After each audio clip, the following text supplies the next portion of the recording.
Just got off a coaching call with a couple, and one of them was saying, I'm doing my best to get the other one to understand why I did this, and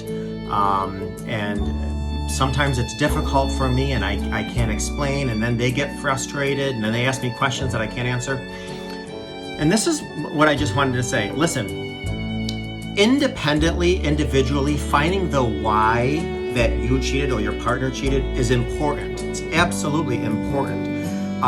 What is that why? What were you trying to numb? What were you trying to seek? What were you trying to avoid? What were you trying to cope with? Finding the why is important. But I would spend less time trying to get your spouse or partner or significant other to understand what you did, because you can't make sense out of nonsense. And if you're watching this and you're betrayed, I wouldn't focus so much on why did you do this to me, because listen, there's never going to be an answer that's good enough. Unless somebody has a gun to their head, there's never a good reason why somebody cheated. There's never going to be a reason why there's never going to be anything you could ever understand. There's nothing somebody can ever say other than, there was a gun to my head, somebody made me do this. Other than that, you're never going to hear anything. If you were the betrayed, you're never going to hear anything that's going to make you think, now I get it. Okay, I can heal, forgive, and move on.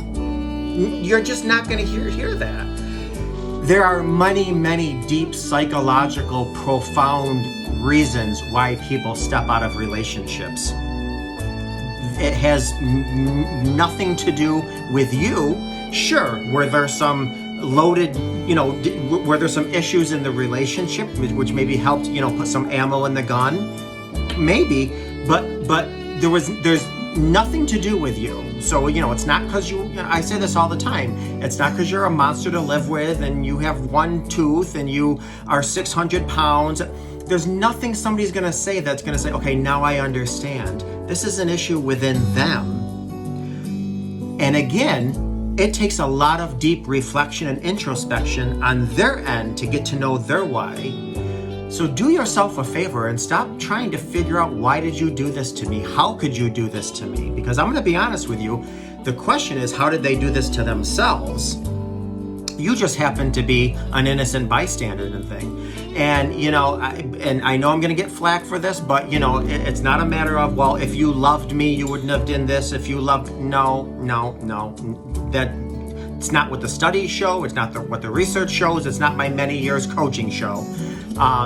People have deep wounds. This is not to absolutely justify, rationalize, nothing. There's no justification, no rationalization for infidelity of any sort whatsoever. But don't waste your time with help me understand. No. What you need reassurance, you need safety, you need emotional support, you need, if you're reconciling, you need your spouse to let you know consistently you are safe, you are their priority, they regret what they did, they're remorseful, and they show humility. That's where the focus should be.